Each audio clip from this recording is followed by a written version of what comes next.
Joining us now is Nebraska Independent Senate candidate Dan Osborn. Dan, thank you so much for joining us. Thank you so much for having me on. And so we're having you on at kind of an interesting time in your race. Now, not only has your Republican opponent, Deb Fischer, just been officially kind of nominated to be your only opponent. I believe it's correct that there's no Democrat running in the race. But you really got kind of rocketed to Nebraska stardom as the leader of this strike and the leader of the Kellogg's strike, very successful strike 3 years ago. Seeing that Kellogg's is now claiming it's closing its plant. So can you back up for people who aren't familiar with the Kellogg story at all? Tell us about your 18-year career there that led up to the strike and what the strike was over and where we are now. Yeah, not that I'm really ever into correcting people, but it was 20 years I spent there. 20 years, sorry. Yeah, no worries. Those details matter. Sometimes, this one not necessarily, but I was a mechanic there for 20 years. Really, my origin story with the union begins at COVID. We all have our COVID stories, most of them not good. But I was union president during COVID. We were working, and it's noteworthy to say that there's 4 North American plants under the umbrella of the master contract. And we were all working 7 days a week, 12 hours a day as essential workers during that time. Kellogg's made record profits that year. They went from, it's noteworthy to say also, we kept all plants going at 100% capacity. So they made record profits. They went from $19 billion to $21 billion. The CEO gave himself a $2 million raise. The board enriched themselves. The stockholders enriched themselves. And our contract expired that year. We figured it was going to be a no-brainer. We were going to get our little slice of the pie. But instead, Kellogg sat across the table from us. On the first day, they said, we're going to go after your health insurance. We're going to go after your cost of living wage adjustment, which was our only form of wages designed to keep us even with inflation. You know how that went. And we're going to implement a 2-tier wage system with no path for a lower tier employee to move to the upper tier. So essentially, everybody's going to be on the lower tier. So for me as president, that was my oh crap moment. There hasn't been a strike in Nebraska since 1972. I had to learn what that meant. But we could not come to an agreement with Kellogg's. And so we shut down 4 North American cereal plants and we walked off the job to preserve our wages and benefits. We all felt we were on the right side of history on this. And I knew out on the picket line, Democrats were going to come out and support labor because that's what they do. But I was able to get 2 Republicans, one congressperson to come out to the picket line and one governor to draft a letter on our behalf to send it to the CEO, imploring him to get our people back to work. But we were on strike for 77 days. And we got a favorable contract. But I stood up for the people when we felt we were getting wronged. But Kellogg's announced that they're closing the plant in Omaha in 2026. And a lot of people online, a lot of keyboard cowboys and cowgirls online blaming me in particular, but the union for that closing. Well, there's also 3 other plants in the network in North America that are under the same master contract that get the same wages and same benefits, but they only announced Omaha. But 2 years is a long time. A lot can happen. I have a good feeling that this is not going to occur the way they're saying it's going to occur. This could even just be a negotiating tactic by Kellogg's to try to get the union to take concessions. We'll see, but again, 2 years is a long time. Is any of it political? Do you think they announced this closure 2 years later to try to torpedo you? I thought about that, and I appreciate the thought that I'm somebody special enough for a corporation to announce we're going to close a plant because of one guy. And so, no, the answer is absolutely not. Well, let's put this element up on the screen. These are the polls from 538. Obviously, it's incredibly difficult for an independent candidate to poll as closely as you are coming in. This is a YouGov poll. You can see right there at the top from 538's collection of polls, 500 registered voters, and it finds Deb Fischer up. By the way, she's running for her third term, right? So she's been in office since 2012. She's up by 2 points in that YouGov poll. I imagine that's within the poll's margin of error, 41 to 43%. You're at 41. She's at 43. And then you've got that Deb Fischer poll that has her just absolutely crushing you. Yeah, she has a poll out that's has her up 26, but then there was a poll from your camp that found you guys tied, and these are all since the last two that we mentioned are since July. So the polling is showing a competitive independent candidacy. There's no question about it. So my question for you is, why run as an independent? A lot of people who are aligned with labor jump in as Democrats, obviously. So I imagine some of our viewers outside Nebraska who aren't super familiar with this race might say, well, why be independent here? Why not just go with the Democratic Party? What's your answer to that, and how do you sort of describe your own politics? Yeah, I became an independent in 2016. I became disenfranchised with the two-party system. I see this huge divide that is being created, seemingly both sides catering to their extremes and leaving people, I feel, like me out of the middle. Like there's nobody like me in the United States Senate. And by that, I mean less than 2% of our elected officials in both the House and Senate come from the working class. I get frustrated when I see their corporate agendas. For example, 90% of Deb Fischer's campaign funds come from corporate super PACs, but we're being different. I'm not taking any corporate money. I don't want to be beholden to corporations if elected. I don't want to be beholden to a party boss if elected. I want to be beholden to the people of Nebraska who elected me, because that's the way the framers of the Constitution set this whole thing up, right? A government for and by the people. It's not a government for the 1% in corporations. And that's where, when I do deep dives into our government and our politicians, that's my findings. So I want to be different, and I want to bring it back to the people.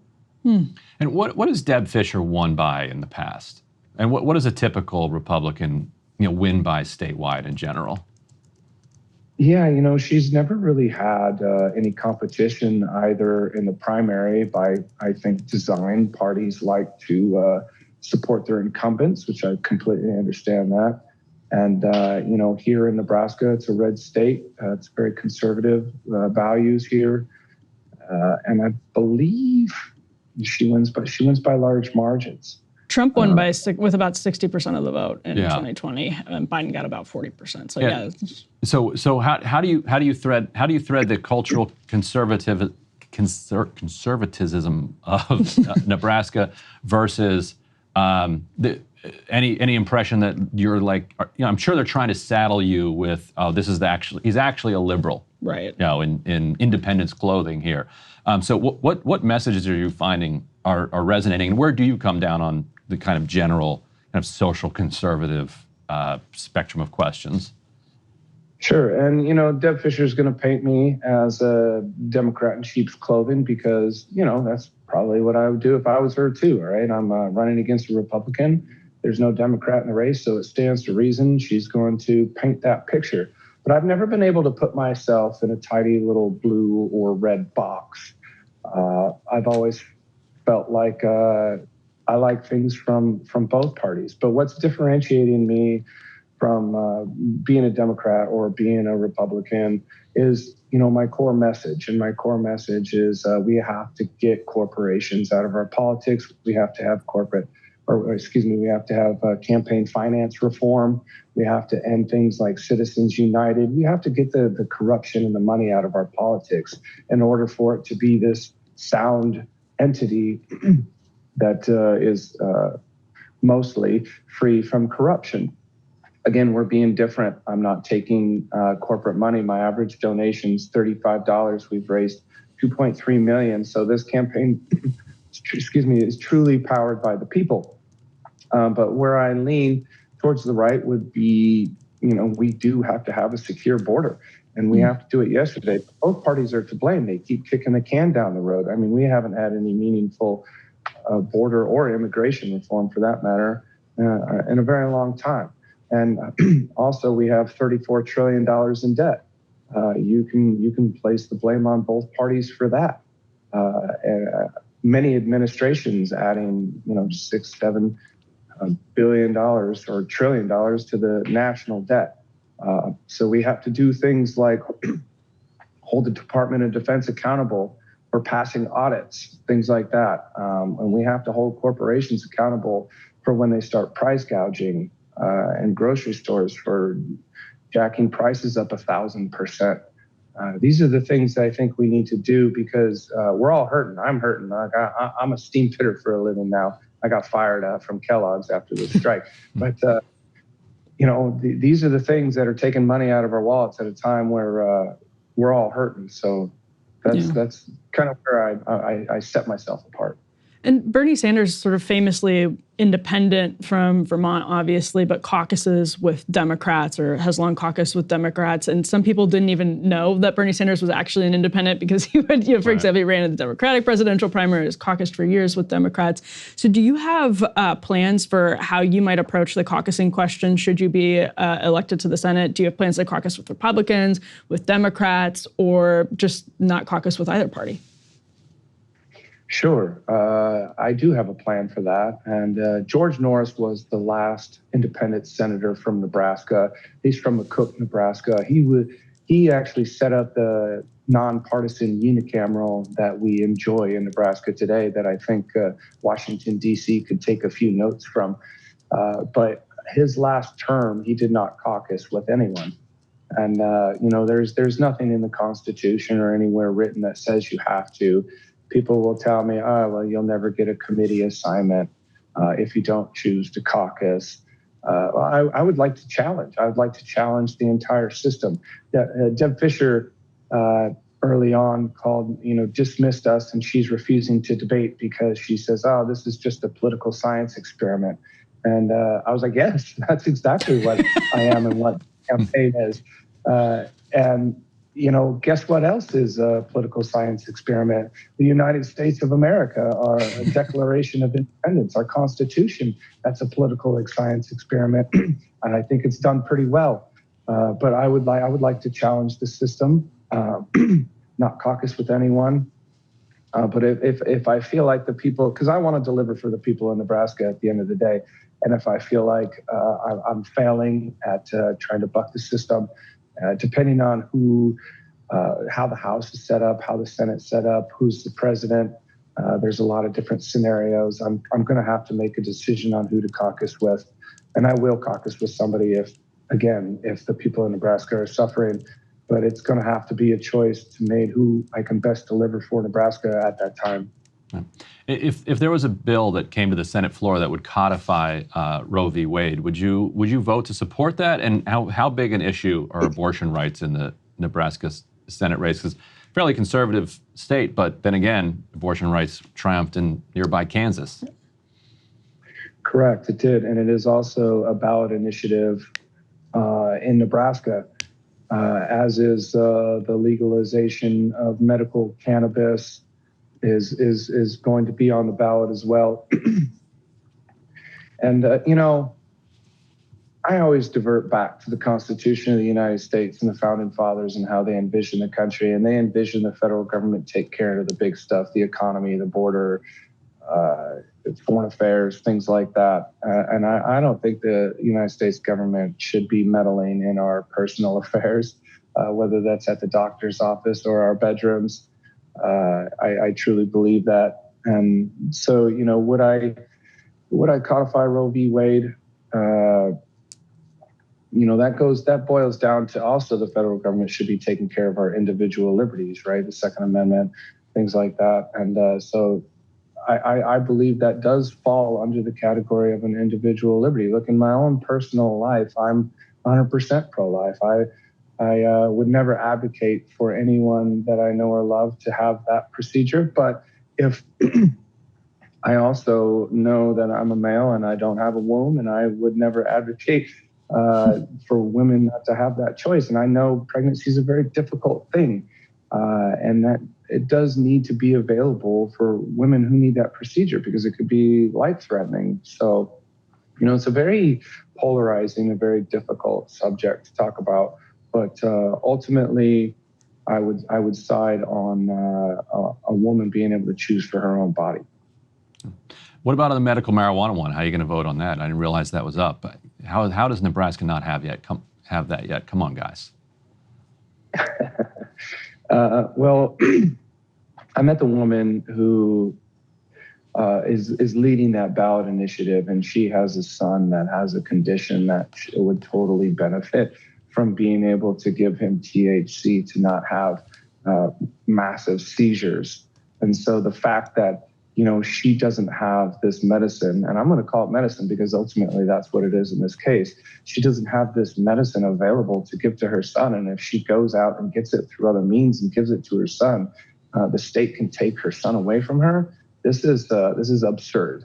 So absolutely, I'm going to vote for that. Oh, I guess last question: Have you endorsed a presidential candidate? Because I assume that you're hoping that there are a decent number. I mean, you can't win in Nebraska if there aren't a decent number of Trump Osborn voters, people who vote for Trump and then vote for Osborn. How are you approaching the presidential?